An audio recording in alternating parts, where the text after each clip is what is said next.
Clasificación A. Apto para todo público.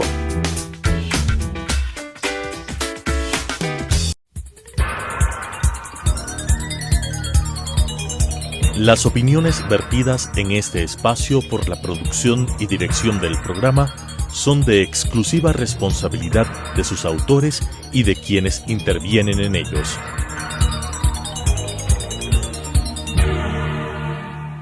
Telesucesos Canal 29 presenta Enfoques, pensamiento libre y crítico.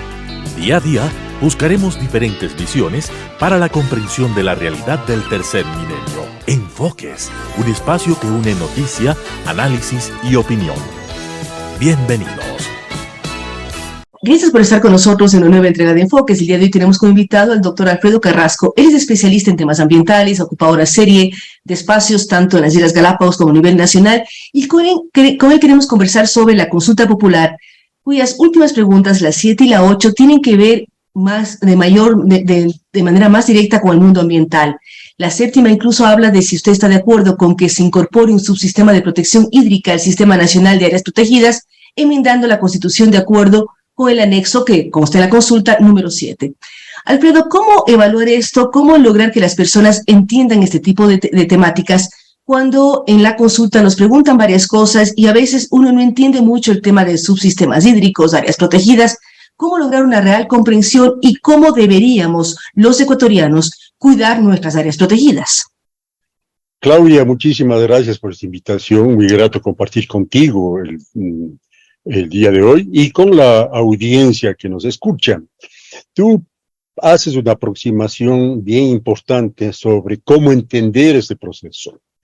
Ecuador, a lo largo de los años, hay que destacarlo, ha venido estableciendo una serie de políticas y acciones que han conducido al establecimiento de lo que conocemos hoy es el Servicio Nacional de Áreas Protegidas, con el propósito de asegurar la garantía, de garantizar y asegurar la protección de ecosistemas, de diversidad biológica, y obviamente eso ha ido también creciendo y ha ido madurando en el proceso del tiempo la importancia de reconocer la presencia de comunidades dentro de las áreas protegidas. Recordemos que al inicio, cuando se crean las áreas protegidas, decían que eran áreas protegidas sin habitantes, cuando la realidad demostró en el proceso que es otro.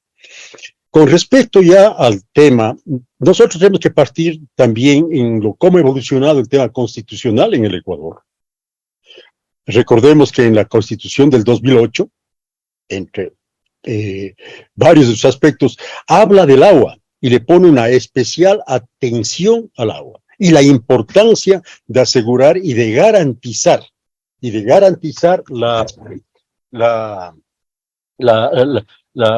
el cuidado del agua. Tenemos en el artículo 10, por ejemplo, que destaca los derechos de la naturaleza y dentro de ello está integrado todos aquellos valores que tiene la naturaleza. El artículo 12 es muy claro sobre el tema del agua como un derecho humano.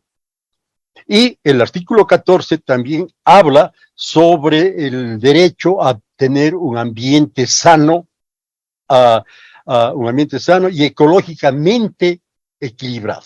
Entonces son elementos para mí que debemos tomarlo como un punto de partida. Quienes no, en el día al día, requerimos de agua para nuestra vida en realidad. El agua es fundamental.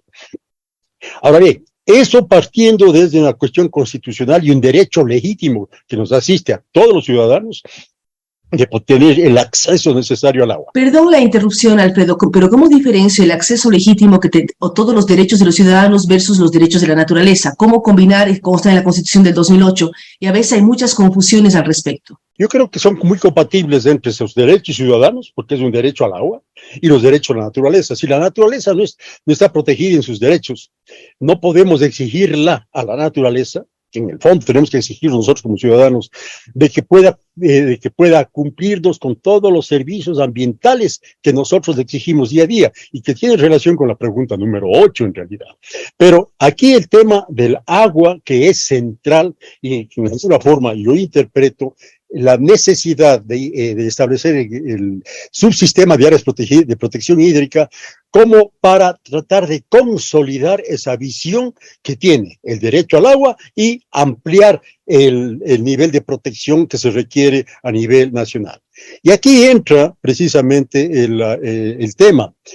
Lo que se plantea, la creación del sistema el subsistema de áreas de protección hídrica, en realidad se incorporaría a lo que ya existe, que es el Sistema Nacional de Áreas Protegidas, las cuales existen tres subsistemas: el nacional, que son parques nacionales, bosques protectores. Luego también tiene las áreas protegidas privadas y las áreas protegidas comunitarias. Pero ahora se encasilla un nuevo subsistema. Pero esto nos lleva a nosotros a pensar, estando yo en principio de acuerdo, puedo tener ciertas observaciones sobre la reflexión, pero de acuerdo en esta pregunta, estamos nosotros incorporándole al Sistema Nacional de Áreas Protegidas, al SNAP, como lo conocemos, una nueva categoría que implica que al instituir una nueva categoría que ya está reconocida en algunos otros cuerpos legales como el COA y todo eso, le estamos nosotros poniendo una mayor responsabilidad. Esto es importante y los ciudadanos debemos estar muy conscientes. Una mayor responsabilidad en la gestión y en la administración del Sistema Nacional de Áreas Protegidas. ¿Y qué implica aquello en realidad? Lastimosamente, en los últimos años, lo que menos, y no estoy hablando de este periodo de gobierno, sino que esto viene arrastrándose ya de los pasados 8, 10 o 12 años, bueno, es histórico, tampoco hay que decir que han sido 10 años, ha sido histórico, la debilidad que tiene financieramente y de autonomía administrativa la gestión del Sistema Nacional de Áreas Protegidas. Esto nos conduce, de hecho, independientemente de que se establezca o no las áreas de protección hídrica que debería establecerse, esto nos conduce a nosotros a repensar cómo tendría que ser el sistema de administración del Sistema Nacional de Áreas Protegidas. Más es decir, aún, es otra cosa más, es decir, pensar en una administración real y efectiva y con recursos de las áreas protegidas. Ahora, un poco antes, Alfredo, ¿cómo ir combinando la extracción de recursos, la obtención de recursos? Pensamos en mina y pensamos en petróleo, en mineros y en minerales como oro, cobre, en fin, y petróleo. Muchos están dentro de áreas protegidas. Se debe manejar esa explotación con los cuidados debidos, no se debe topar. ¿Cómo ilustrar a la comunidad en el tema? Porque la preocupación es que si se identifica un yacimiento y no entra una empresa seria, entran minerías ilegales y ahí sí la contaminación y la destrucción es extremadamente grave. ¿Cómo ir combinando el tema de la necesidad de recursos, el tema de las explotaciones frente a áreas protegidas en un país mega diverso como el nuestro? mira, ahí yo creo que tú has tapado un tema muy importante. Esta vinculación minería, explotación petrolera, áreas protegidas, zonas de conservación. El país debe tener y está obligado, el momento que declara un área protegida, debe estar bien claramente cuáles son los objetivos de esa área protegida. Cuáles son los objetivos del área protegida y por lo tanto debe cumplirlas. Y los objetivos son bien claros y la Constitución también lo señala en cuanto a qué es permitido y qué no se debe realizar en áreas protegidas. Por ejemplo, ahí se habla no explotación minera de metálica, por ejemplo. Hay sentido en no permitir aquello. ¿Por qué? Porque aparte del propio impacto, sea digamos, del propio impacto de la minería, por decirte así, que genera, y de los pasivos ambientales que deja, porque reconozcamos una actividad minera, por más acciones que se pongan, y petrolera incluido, por más acciones que se pongan, siempre te dejan pasivos ambientales muy serios que deben ser atendidos finalmente por el Estado. Al margen de aquello, si el Estado decide tener un sistema de áreas protegidas, debe asegurarse que se cumplan los objetivos para los cuales han sido creadas. Hablemos, en el caso ya mucho más concreto, de recursos hídricos.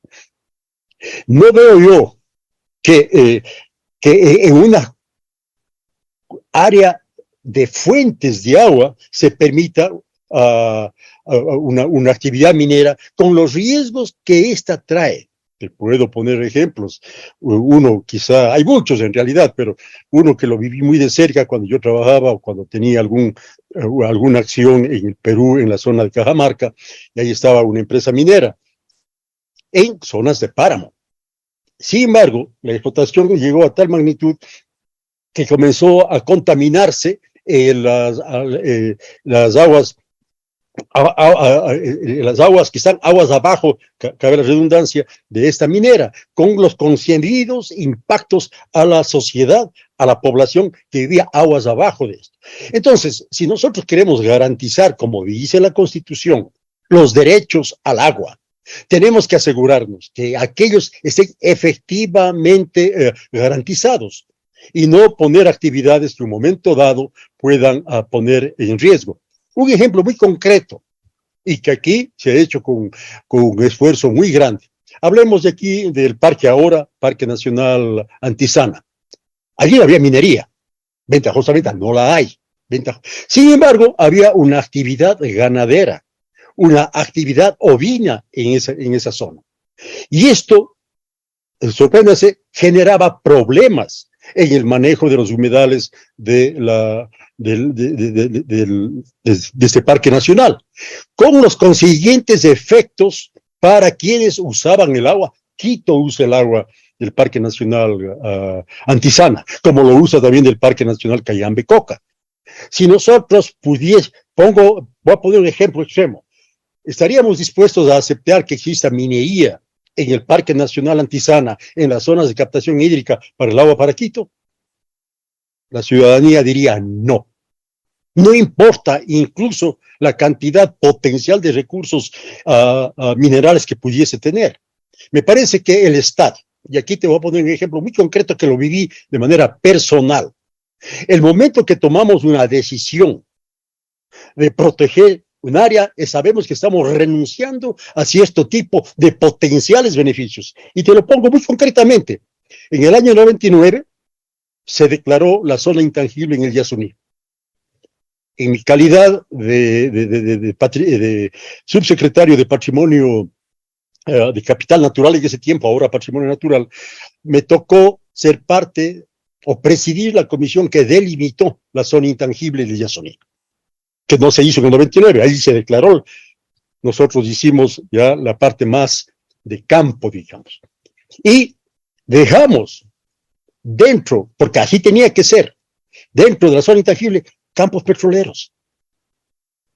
¿Y eso qué significó? Obviamente que el Estado dejó de percibir esos potenciales recursos, pero era una decisión de Estado que había que tomar para proteger esos ambientes en realidad. Entonces, cuando yo hablo, en este caso, haciendo un símil con el tema de la protección hídrica, de la protección hídrica, es precisamente eso. Nosotros tenemos que saber que hay ciertos tipos de, entre comillas, beneficios de corto y mediano plazo que podrían traer al Estado, que nosotros tenemos también reconocer que no los debemos invocar para introducir una actividad. Y a eso se refiere precisamente el tema cuando uno lee todo el documento que se ha preparado para la propuesta de esta enmienda. Todos los anexos, porque a veces uno lee la pregunta, sí, pero no revisa los anexos. Que se lea el anexo con bastante cuidado. Hay detalles, por supuesto, pero que ahí está relativamente explicada las razones y además las implicaciones que tiene el momento de incorporarle en el Sistema Nacional de Áreas Protegidas a las áreas de protección hídrica. Entonces, y aquí, para cerrar con esa parte, aquí viene un tema que es central y que lo he venido contigo en algunas oportunidades, lo hemos comentado, la necesidad de que el Ecuador comience a tener un real ordenamiento territorial. ¿En dónde hago minería? ¿En dónde hago petróleo? ¿Qué espero y cuáles son las medidas que debo tomar para eso? Todo legal. Lo ilegal tiene que ser combatido por el Estado. Lamentablemente hemos visto lo que pasó. Sí, pero tú hablas del ordenamiento territorial, que es fundamental, dónde hago minería, dónde hago explotación hidrocarburífera, dónde hago cada actividad económica. Pero, ¿qué ocurre si un Estado no tiene recursos y se identifica a una yacimiento o minero o petrolero en zonas protegidas. ¿Cómo manejarlo? ¿Cómo pensar también como un padre de familia que necesita recursos para mantener, necesita medicinas, educación, carreteras, y de pronto en áreas protegidas hay recursos importantes que el Estado necesita? ¿Cómo combinar estas dos cosas? Insisto sobre esto, el ordenamiento territorial. El momento que el Estado decide cuál es el ordenamiento territorial, en donde permito tales cosas, deberá dimensionar apropiadamente cuáles son las opciones que tiene de hacer, haciendo un buen manejo, y en las otras, es decir, reconociendo que ahí está esos recursos, la importancia de proteger lo que está contenido dentro de ella. ¿Qué ocurriría? Y te pongo un ejemplo muy dramático. Lo vi en Bolivia y lo vi también en el Perú. En el sentido de que el momento dado que la minera abandonó ya su actividad, hay que reconocer que esto ocurrió hace muchísimos años, cuando todavía el tema ambiental no estaba tan internalizado como lo está ahora. Este rato, en aquellas zonas, tengo unas fotografías dramáticas, todos los relaves que quedaron de esas actividades mineras están acidificando a las aguas de los ríos, y estas son consumidas por comunidades locales. Ahora, eso con los años, ¿ha cambiado? ¿No ha cambiado? Tú dices, fue hace muchos años cuando el tema ambiental no estaba tan involucrado, no estaba tan presente en todos nosotros, pero también las mineras internacionales en Canadá o de Estados Unidos o de Inglaterra o de Israel o de Australia participan en bolsas internacionales. Si se cometen un daño ambiental, son duramente golpeadas a nivel global. No es solamente el daño que generan, sino las repercusiones económicas que ellas tienen. ¿Esto ha mejorado, no ha mejorado? ¿Qué ocurre con ello? Mira, obviamente, si es que vamos en ese campo, el Banco Mundial, el BID, tienen políticas muy fuertes con respecto a la aplicación de las políticas ambientales y sociales. Pero, mira, si es que el Estado ha identificado áreas mineras que no estén dentro de áreas protegidas, que no afecten a los recursos hídricos, deberá exigir a aquellos concesionarios que pongan todas las medidas apropiadas para garantizar el mínimo impacto. Impacto va a haber. No podemos también ser ingenuos de que no lo haya, porque hay una acción humana allá. Y no necesariamente las acciones humanas a veces funcionan como relojcito. Entonces nosotros tenemos que tener bien claro cuáles son los costos reales en el mediano y largo plazo de una explotación minera, y a qué está dispuesto el Estado. ¿A qué está dispuesto el Estado qué está dispuesto el Estado a realizar para enfrentar los pasivos ambientales? Una actividad minera, mi estimada Claudia, no termina el rato que concluye la actividad de extracción. La actividad minera, las consecuencias de la actividad minera pueden durar 50, 100, 200 años.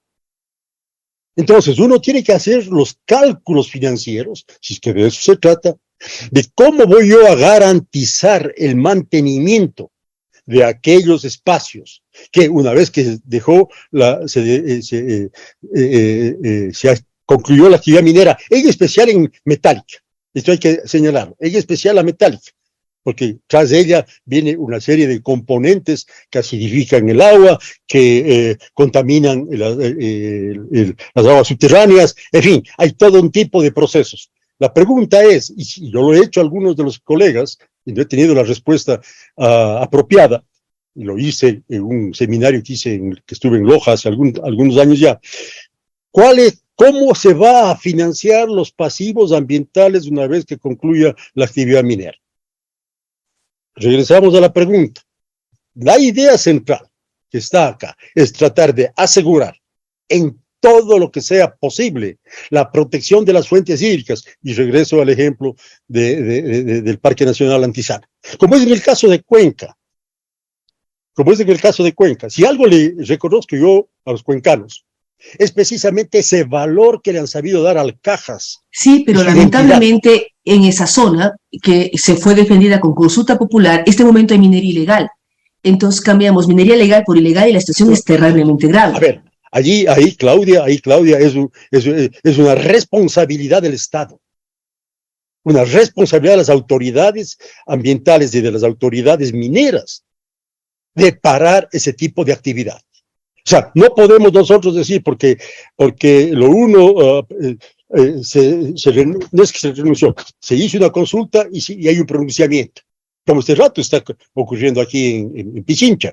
La sociedad tiene que pronunciarse, pero debe estar debidamente informada de las oportunidades y también de las consecuencias futuras que eso puede traer.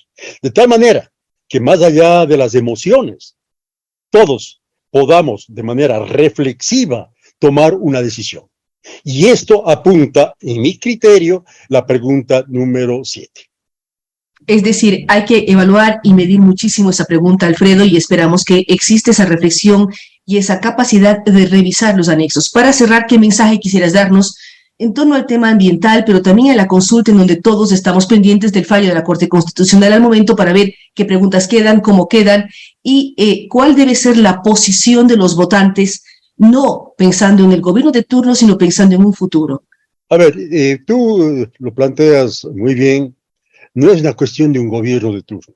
Recordemos, y lo comencé señalando, recordemos que la Constitución, no la del 2008, desde hace las anteriores, siempre han hablado de la importancia de tener un ambiente sano. ¿A quién no le agrada vivir en un ambiente sano? Y poder beneficiarse o disfrutar del tema ambiental, a todos. Mi reflexión es, este es un tema muy sensible para el futuro del Ecuador. No hay que tomarlo como que la consulta de X o Y presidente. Ni hay que tomarlo porque algunos simplemente dicen no por decir no o sí por decir sí. Hay que reflexionar en el costo, las consecuencias del corto, mediano y largo plazo sobre lo que involucra este tipo de decisiones. Que es, lamentablemente, debo señalarlo, en el Ecuador precisamente ese nivel de reflexión no se ha dado en algunos temas y han sido muy emocionales. Pero ahora es cuando tenemos que demostrar la madurez a la que hemos alcanzado para tomar este tipo de decisiones. En lo personal, tengo mi posición con respecto a este tipo de enmiendas, independientemente de quién lo haya propuesto. Soy partidario de fortalecer el Sistema Nacional de Áreas Protegidas, como te señalé antes de iniciar la entrevista. Eso representa el 18% al menos del territorio nacional está bajo algún esquema de protección.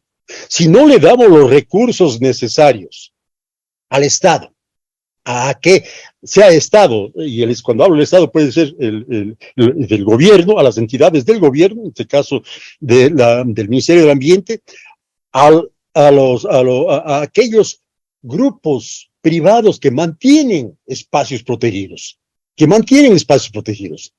a las comunidades. Que también Dale, los recursos y las competencias son las dos cosas, el recurso y la competencia para proteger.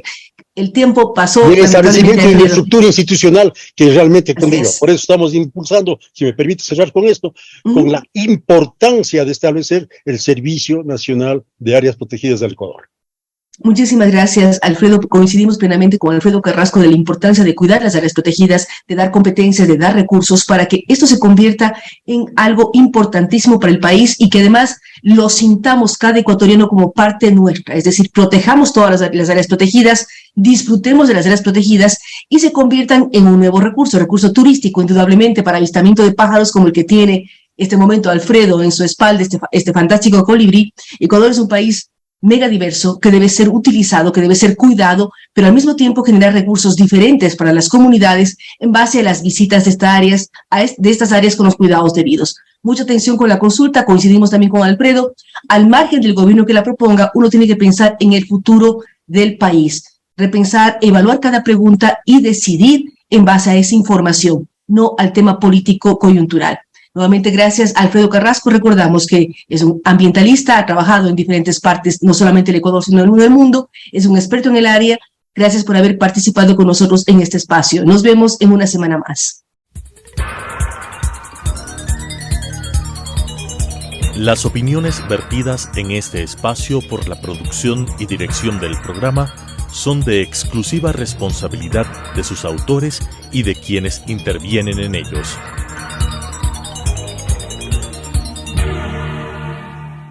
Telesucesos Canal 29 presentó Enfoques, pensamiento libre y crítico.